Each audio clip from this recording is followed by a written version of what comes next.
Hello my dear friends. तो आज हम करेंगे क्लास 8 सिविक्स का चैप्टर नंबर फर्स्ट, जिसका नेम है द इंडियन कॉन्स्टिट्यूशन। हम किसकी बात करेंगे? हमारे इंडियन के कॉन्स्टिट्यूशन की। कॉन्स्टिट्यूशन को हम संविधान भी बोलते हैं, तो भारत का संविधान। तो पहले कॉन्स्टिट्यूशन किसे बोलते हैं? इस चैप्टर को स्टार्ट करने से पहले एक सिचुएशन को इमेजिन करना। मान लो कोई एक फुटबॉल का ग्राउंड है, वहाँ पे लोग क्या कर रहे हैं? फुटबॉल खेल रहे हैं प्लेयर्स। और अगर मान लो वहीं पे कोई रूल नहीं है, उस फुटबॉल गेम का कोई रूल नहीं है, और वो क्या कर रहे हैं? उस फुटबॉल को लेके कोई भाग रहा है फुटबॉल को लेके, और सब लड़ाई करने लग गए। क्या रूल नहीं है उसके अंदर?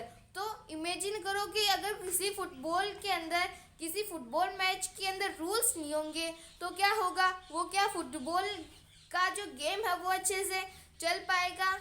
नहीं चल पाएगा। तो उसी प्रकार किसी भी सोसाइटी को चलाने के लिए भी रूल्स की ज़रूरत होती है। जैसे फुटबॉल के गेम को प्ले करने के लिए किसकी फुटबॉल के गेम को प्ले करने के लिए उसके फुटबॉल के रूल्स की ज़रूरत होती है। तो कॉन्स्टिट्यूशन किसे बोलते हैं हम? A written document in which we find such rules is called constitution.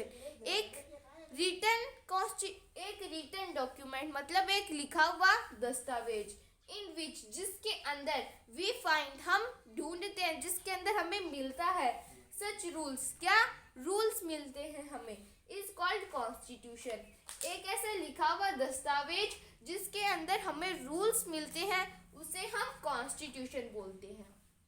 फिर why does a country need a constitution?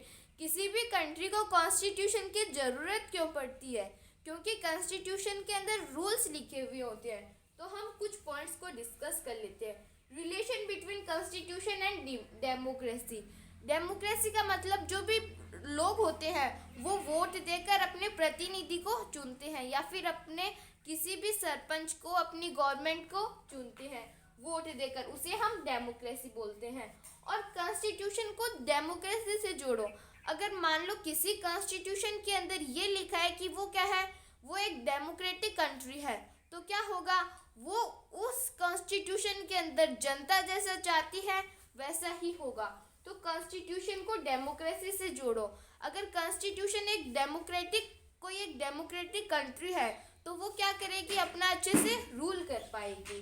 तो इट लेज आउट सर्टेन, अगर आपसे कोई क्वेश्चन पूछे why does a country need a constitution, तो उसमें हम पहला पॉइंट ये लिखेंगे, it lays out certain ideas that form from the basis of the kind of the country that we as citizen aspire to live इन।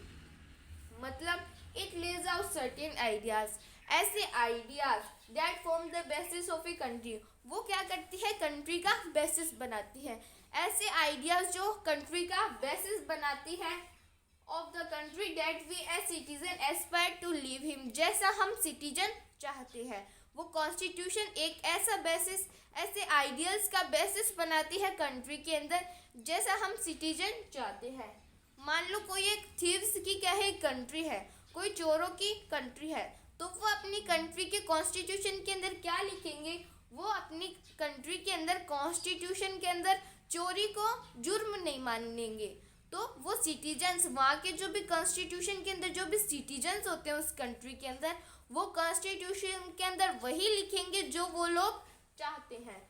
तो हमने देखा constitution क्या होता है और हमें कॉन्स्टिट्यूशन की ज़रूरत क्यों पड़ती है। तो हमने फर्स्ट पॉइंट के बारे में डिस्कस किया। अब हम आगे बात करेंगे। तो पहले हम नेपाल की स्टोरी समझते हैं। तो नेपाल के अंदर एक किंग थे पहले, किंग ज्ञानेंद्र। उनके जो फादर थे उन्होंने 1990 के अंदर बोला कि ये नेपाल कंट्री क्या है? ये नेपाल कंट्री डेमोक्रेटिक कंट्री है। किंग ज्ञानेंद्र ने बोला कि नेपाल कंट्री डेमोक्रेटिक कंट्री है। किंग ज्ञानेंद्र के फादर ने ऐसा बोला 1990 के अंदर कि नेपाल एक डेमोक्रेटिक कंट्री है। लेकिन जो किंग ज्ञानेंद्र थे उन्होंने उस डेमोक्रेटिक को हटाते हटाते उस नेपाल के अंदर मोनार्की लेके आ गए। मोनार्की मतलब राजा का राज। तो वहाँ पे राजा का राज लेकर आ गए। वहाँ पे जो भी काम करेगा सभी किसका आदेश मानेंगे? राजा का। पहले तो डेमोक्रेटिक थी नेपाल कंट्री, लेकिन बाद में किंग ज्ञानेंद्र ने उस कंट्री को मोनार्की में कन्वर्ट कर दिया। वो मोनार्की लेके आ गए अपनी कंट्री के अंदर। वहाँ पे सभी राजा के आदेश का पालन करेंगे। लेकिन जो भी लोग थे वो अब नेपाल को क्या डेमोक्रेटिक बनाना चाहते थे। वो मोनार्की के अंदर नहीं रहना चाहते थे, वो नेपाल को डेमोक्रेटिक बनाना चाहते थे। तो नेपाल के अंदर भी तो कॉन्स्टिट्यूशन है, तो वो भी क्या है, वो नेपाल के जो लोग कैसा चाहते हैं, वो नेपाल के लोग डेमोक्रेटिक होना चाहते हैं। तो हमने फर्स्ट पॉइंट में डिस्कस किया था कि जैसा लोग सिटीजन अपनी कंट्री का बेसिस बनाना चाहते हैं, जो हम सिटीजन चाहते हैं, हम हमारे कॉन्स्टिट्यूशन के अंदर वही डालेंगे। तो जो नेपाल के जो भी लोग थे वो क्या चाहते थे, वो अपनी कंट्री के अंदर डेमोक्रेसी चाहते थे। तो बाद में वो क्या डालेंगे, अपनी जो भी कंट्री है उसके कॉन्स्टिट्यूशन के अंदर डेमोक्रेसी डालेंगे। तो लोगों ने क्या कर दिया, लोगों ने प्रोटेस्ट कर दिया नेपाल के अंदर। तो बाद में क्या हुआ, 2008 के अंदर नेपाल एक डेमोक्रेटिक कंट्री बन गया। तो जैसे सिटीजन चाहते हैं वैसा ही होता है, और वो ही सिटीजन्स अपने कॉन्स्टिट्यूशन के अंदर डालते हैं। अब बात करते हैं सेकंड पॉइंट की। तो constitution define the nature of political party. Constitution ये भी बताता है कि उसकी कंट्री के अंदर कौन सी पार्टी होगी, कौन सा पॉलिटिकल सिस्टम होगा। अब वहाँ पे राजा का राज होगा, या फिर वहाँ पे मोनार्की होगी, या फिर वहाँ पे डेमोक्रेसी होगी, या फिर वहाँ पे डिक्टेटरशिप होगी।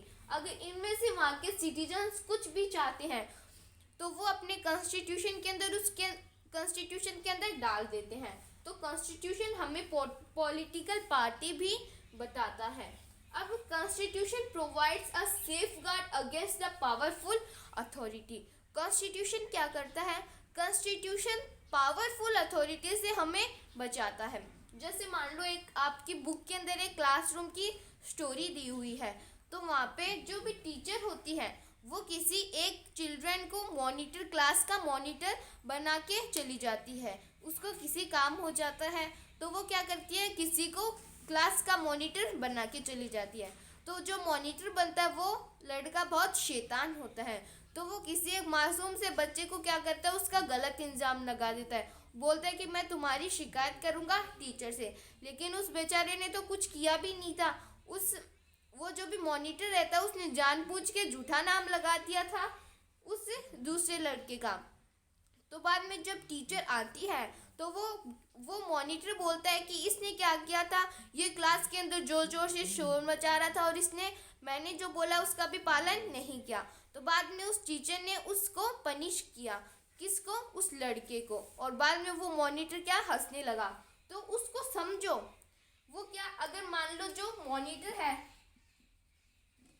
उसको हमने गवर्नमेंट समझ लिया, तो गवर्नमेंट, और जो लड़का था जिसको उस मॉनिटर ने क्या पनिश करवाया था उसको हम सिटीजन समझ लेते हैं। तो सिटीजन, तो जो सिटीजन है, जो गवर्नमेंट है, अगर वो अपनी पावर का मिसयूज करेगी, वो अपने से छोटों को, वो अगर सिटीजन्स को क्या करेगी, उनके ऊपर दबाव डालेगी अपना, तो क्या करेंगे, तो वो सिटीजन्स प्रोटेस्ट कर देंगे। तो we can say that political leaders may misuse their authority. तो ये जो मिसयूज, जो भी पावरफुल अथॉरिटी होती है वो अपनी जो भी पावर है उसका मिसयूज करती है और अपने से जो भी सिटीजन्स होते हैं उनके ऊपर वो दबाव डालती है, उनके ऊपर वो मिसयूज करती है। तो कॉन्स्टिट्यूशन हमें क्या करता है, प्रोवाइड, ये हमें सेव करता है, किससे, पावरफुल अथॉरिटी से। तो हमने फर्स्ट पॉइंट, सेकंड पॉइंट और थर्ड पॉइंट तीनों डिस्कस कर लिए। अब हम आगे बात करेंगे। अब हम फोर्थ पार्ट की डिस्कस करेंगे। Constitution ensure that A dominant group does not use it's power against the less powerful people और ग्रुप। मतलब अगर किसी भी कोई भी क्या है, पीपल है, मतलब कोई भी ग्रुप ऑफ पीपल है, अगर उसका नंबर ज़्यादा है तो वो लेस पीपल वाले ग्रुप के ऊपर क्या करेगा, हावी हो जाएगा। वो क्या करेगा, उस अपनी जो भी पावर है उसका मिसयूज करेगा। देखो, कॉन्स्टिट्यूशन ये इंश्योर करता है दैट ए डोमिनेंट ग्रुप, मतलब जिनकी जो भी क्या है संख्या है वो ज़्यादा है नंबर्स में, उनके नंबर्स ज़्यादा है, does not use it's power, वो अपनी पावर्स का यूज नहीं करे, डज नॉट यूज, वो अपनी पावर का यूज नहीं करे against the less powerful people और ग्रुप। किसके अगेंस्ट में? जो भी लेस पावरफुल पीपल है और जो भी लेस पावरफुल ग्रुप है उसके ऊपर वो अपनी जो भी पावर है उसका मिसयूज ना करे या फिर वो यूज ही ना करे। जैसे मान लो आपकी बुक के अंदर एक स्टोरी दी हुई है, जो भी एक फुटबॉल इंटरवल के अंदर क्या होता है, गर्ल्स का और बॉयज़ का फुटबॉल का मैच हो रहा, कोई भी इंटरवल के अंदर सभी लोग प्ले कर रहे होते हैं, तो बॉयज़ बोलते हैं कि हम क्रिकेट खेलेंगे और गर्ल्स बोलती है कि हम फुटबॉल खेलेंगे। तो क्या होता है, जो बाद में वो सभी क्या जाते हैं, टीचर्स के पास जाते हैं। तो बाद में टीचर्स बोलती है जितने लोग फुटबॉल खेलना चाहते हैं वो हैंड्स ऊपर कर लो और जितने लोग क्रिकेट खेलना चाहते हैं वो हैंड्स ऊपर कर लो। तो बॉयज़ सभी क्या खेलना चाहते थे, क्रिकेट खेलना चाहते थे और उनकी जो भी संख्या है वो भी ज़्यादा थी।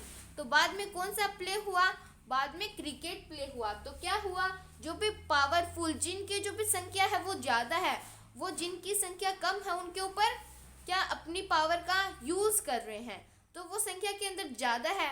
तो बाद में गर्ल्स जो है उन्हें कभी भी अपना फुटबॉल जो वो फुटबॉल खेलना चाहती थी, तो गर्ल्स जो है वो कभी भी फुटबॉल नहीं खेल पाएगी क्योंकि बॉयज़ की संख्या क्या है, ज़्यादा है।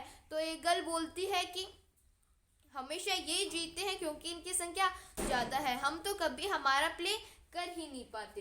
तो जो भी डोमिनेंट ग्रुप है वो लेस पावरफुल ग्रुप से भी बचाता है कॉन्स्टिट्यूशन हमें। रिलीजियस डोमिनेशन मतलब अगर कोई अपर क्लास के लोग हैं, मतलब अगर कोई ब्राह्मण लोग हैं वो लेस क्लास के लोग हैं, मतलब दलित है, तो वो जो भी ब्राह्मण है वो दलित के ऊपर क्या करते हैं, उनको अछूत मानते हैं। तो जो ऊपर अपर क्लास के जो लोग हैं ब्राह्मण, वो अपनी पावर का यूज़ करके जो भी लोअर क्लास के अंदर दलित लोग हैं उनके ऊपर क्या करेंगे, अपनी पावर का मिसयूज़ कर सकते हैं। तो कॉन्स्टिट्यूशन हमें उससे भी बचाता है। Members of one community dominating with in the same community, एक कम्युनिटी के लोग मतलब जो भी ब्राह्मण है वो ब्राह्मण के ऊपर ही क्या कर सकते हैं, भेदभाव कर सकते हैं। जैसे मान लो कुछ ब्राह्मण क्या है, रिच है और कुछ पुअर है, तो जो भी गरीब जो भी अमीर लोग हैं वो अपनी पावर का मिसयूज करके पुअर लोगों के ऊपर हावी हो जाएंगे। एक ही सेम ही क्लास के लोग हैं, बस ये रिच है ये पुअर है, तो कॉन्स्टिट्यूशन हमें रिच से और पुअर से भी बचाता है। जो भी डोमिनेटिंग ग्रुप है हमें उससे बचाता है कॉन्स्टिट्यूशन। तो हमने फोर्थ पार्ट के बारे में भी डिस्कस कर लिया। अब हम हमारे लास्ट पॉइंट के बारे में बात करेंगे। अब फिफ्थ पॉइंट है constitution saves us from ourselves. Constitution हमें खुद से भी बचाता है। कभी कभार हम गलत डिसीजन ले लेते हैं तो कॉन्स्टिट्यूशन हमें खुद से भी बचाता है। तो एक स्टोरी दी हुई है उसे हम रीड करते हैं। तो उस स्टोरी के अंदर एक लड़की है, उसका अगले दिन क्या है, टेस्ट पेपर है और जो लास्ट 2 चैप्टर है उनका टेस्ट है। और वो लड़की क्या करती है, उसके टीवी के अंदर उसका फेवरेट शो चल रहा होता है और उसके फादर और मदर क्या देख रहे होते हैं, उस शो को देख रहे होते हैं। तो बाद में उसकी मम्मी बोलती है कि तुम आज इतनी परेशान क्यों हो। तो वो बोलती है कि कल मेरा टेस्ट है और आप जो मेरा फेवरेट सीरियल देख रहे हैं वो अगर आप देखोगे तो मेरा भी देखने का मन करेगा। तो बाद में वो क्या कर देते हैं, टीवी को क्लोज कर देते हैं। और बाद में अगले दिन जब वो लड़की टेस्ट देने जाती है तो वो सोचती है, अच्छा हुआ कल मैंने क्या नहीं देखा, टीवी नहीं देखा, वरना तो आज मेरे 0 नंबर आते। तो कॉन्स्टिट्यूशन हमें खुद से भी बचाता है। कभी कभार हम जब गलत डिसीजन ले लेते हैं तो कॉन्स्टिट्यूशन हमें स्वयं से भी बचा लेता है। तो अब अगर क्वेश्चन आए कि हमें कॉन्स्टिट्यूशन की ज़रूरत क्यों पड़ती है, तो हमें ये सभी 5 पॉइंट्स लिखने हैं। तो आज के वीडियो में हम इतना ही करेंगे। हमने किसके बारे में देखा, हमने देखा कॉन्स्टिट्यूशन क्या होता है और हमें कॉन्स्टिट्यूशन की ज़रूरत क्यों पड़ती है। तो if you have any doubt, any query, then please ask me in the comments. Thank you so much.